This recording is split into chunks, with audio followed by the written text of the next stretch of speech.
বিসমিল্লাহির রহমানির রহিম। প্রিয় দর্শক, আমি গতকালকে রাত থেকে এবং আজকে সারাদিন একটা ভিডিও খুঁজতেছি ফেসবুক ইউটিউবে, কিন্তু পাচ্ছি না খুঁজে।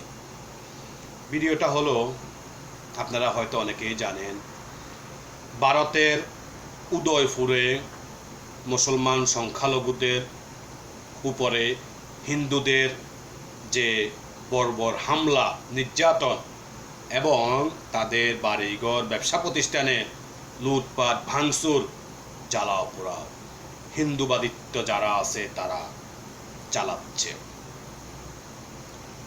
আমি এই কথাটা বলার কারণ হলো, আমি বিশ্বাস করি সেটা তাদের আভ্যন্তরীণ বিষয়। আমি এই কথা বলার কারণ হলো, গত কয়েকদিন আমাদের দেশের কিছু নামদারি মুসলমান, আমি তাদেরকে বলবো, তারা নামদারি মুসলমান যেভাবে গুজব ছড়াচ্ছিল, বাংলাদেশে হিন্দুরা নির্যাতিত হচ্ছে, হিন্দুদের মন্দির ভাঙচুর করা হচ্ছে, আগুন দেওয়া হচ্ছে, হাজার হাজার লক্ষ লক্ষ হিন্দু ভারতে চলে যাচ্ছে, কিন্তু কোথাও কোনো ডকুমেন্ট পাওয়া যায় নাই। আমি নিজে দেখেছি নোয়াখালীর এক ঘটনা। ওখানে আমার এক আত্মীয় আছে, ওখানে এক হিন্দু ছেলে, সে মুসলমানের দোকান থেকে কেরোসিন কিনে এনে তাদের মন্দিরে আগুন লাগিয়েছে। হিন্দুরা নিজেরাই বলেছে। আমি কথাগুলো বলার কারণ হলো, হ্যাঁ, দুই একটা জায়গায় বিচ্ছিন্ন ঘটনা হয়েছে। আমি এর আগেও অনেকবার বলেছি, সেটা হিন্দু হিসাবে হয় নাই, সেটা তারা আওয়ামী লীগ হিসাবে হয়েছে। আওয়ামী লীগ করতে হয়তো ভয়াবহ, মানুষের উপর জুলুম করেছে, হয়তো দুই একটা বিচ্ছিন্ন ঘটনা ঘটেছে, কিন্তু বাংলাদেশের মুসলমান, বাংলাদেশের বিভিন্ন রাজনৈতিক দলের নেতাকর্মীরা হিন্দুদের বাড়ি ঘর, হিন্দুদের পূজা মণ্ডপগুলা মুসলমানরাই পাহারা দিয়েছে। কিন্তু ওই ভিডিওগুলা এই কিছু নামদারি মুসলমানেরা শেয়ার পোস্ট করে নাই, কিন্তু তারা উল্টা পাল্টা শেয়ার করছে। আমি আজকে তাদেরকে বলি, ভাই, আজকে তো আপনি একটা পোস্ট করলেন না, আজকে তো আপনি একটা শেয়ার করলেন না, কেন? আপনি এখন বলবেন সেটা তাদের আভ্যন্তরীণ বিষয়। এটাই আপনার চেতনা। আপনার চেতনা যেভাবে খারাইছিল, আমি চিন্তা করছি বাংলাদেশের হানি ব্যাগেন্ডার লোক আপনার চেতনা কোনো হইতো না, কিন্তু আজকে আপনার চেতনাটা দাঁড়াইতেছে না। আপনি নিজেকে মানুষ দাবি করেন, বানরও কিন্তু আপনার মতো দেখতে, কিন্তু সে মানুষ না। আপনার আজকে চেতনায় কাজ করতেছে না। আমি ভারতের একটা না কয়েকটা টিভি চ্যানেল আছে, একটা একেবারে ভয়াবহভাবে ভাইরাল হয়েছে একজন উপস্থাপক।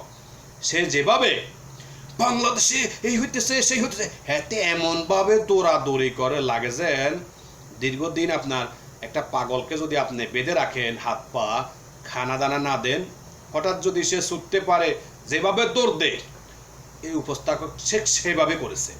তুমি শিক্ষিত মানুষ, তুমি একটা চ্যানেলের উপস্থাপক, তোমার কথাবার্তা, তোমার আচার ব্যবহার, তোমার ভঙ্গিমা হবে মাধুর্য সুন্দর, মানুষ তোমাকে শিখবে। তুমি এমনভাবে করছো লাগে যেন যাত্রাপালায় তুমি সেই মির্জাফরের কাহিনী দেখাচ্ছ। ওটা হাজলামির একটা সীমা আছে। তোর দেশের খবর ওরা তুই দেখতে আসস না, ওরা তোর দেশে ওরা মুসলমান সংখ্যালঘুদের উপর ওরা বর্বর হামলা চালানো, ওরা তুই সেটা নিয়ে কোনো কথা কস না। আর বাংলাদেশে ওরা কিছু হইলে হাদিজ্ঞা দিলে তোরা ওরা এখানে তোর কি এখানে? আমরা বাংলাদেশ স্বাধীন দেশ, তোরা হিন্দু ইন্ডিয়া এটা আলাদা একটা দেশ, বাংলাদেশ আলাদা একটা দেশ।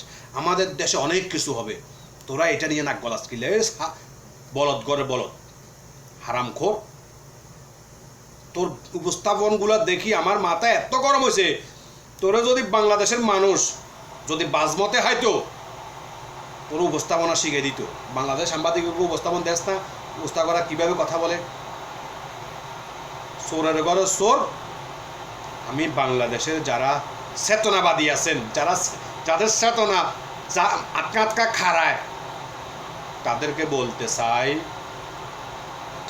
চেতনা বেশি দেখাবেন না। বেশি চেতনা দেখাইতে গিয়ে বিপদ কান্দে টানিয়েন না। আপনার যদি বাংলাদেশ ভালো না লাগে, বাংলাদেশের শাসন ব্যবস্থা যদি আপনার ভালো না লাগে, আপনার যেখানে ভালো লাগে আপনি সেখানে চলে যান, কিন্তু উল্টাপাল্টা কোনো পোস্ট করিয়েন না, করে বিপদ রাখিয়েন না। এমনি মানুষ আপনাদের উপর খুব রাগ হয়ে আছে, খুব আগুন হয়ে আছে, আগুনে ঘি ডালবেন না। আপনাদের পোস্টগুলো অনেক ভয়াবহ, অনেক ভয়াবহ পোস্টগুলো আপনাদের। লেখালেখি মুসলমানেরা করে, আপনি কিসের মুসলমান? আপনি নামদারি মুসলমান। আপনার ভালো না লাগলে আপনি দেশ ছেড়ে চলে যান, আপনার যে দেশে ভালো লাগে। আমরা আপনাকে এটা বলবো না ভারতে চলে যান, কিন্তু আপনারা তো অনেকবার বলেছেন বিরোধী মতে যারা আসলে পাকিস্তান চলে যান। আমরা আপনাকে সেটা বলবো না। আর যদি বলেন যে না বাংলাদেশ আমার দেশ, আমি বাংলাদেশের নাগরিক, তাহলে বাংলাদেশের বিষয় নিয়ে ভাববেন, বাংলাদেশ নিয়ে ভাববেন। দাদাদের চিন্তা আপনি করার দরকার নেই। ফাজলামি ছেড়ে দিন, অনেক করেছেন, অনেক। সেটার মাসুল এখন বাংলাদেশের 16 কোটি মানুষকে দিতে হচ্ছে। চেতনা, কোথায় কোথায় চেতনা খারাপ করাবেন না, চেতনা নিয়ে ভাববেন না। আপনার চেতনা একটু ইয়া করে রাখেন, আপনার কাছে রাখে দেন, সেটা প্রকাশ করার দরকার নাই আপনার। সেই চেতনা, যে চেতনা দেশের বিপক্ষে, দেশের মানুষের বিপক্ষে, সেই চেতনার দরকার নেই। সবাইকে ধন্যবাদ। ভিডিওটা ভালো লাগলে শেয়ার করে দিবেন। আসসালামু আলাইকুম ওয়া রাহমাতুল্লাহি ওয়া বারাকাতুহু।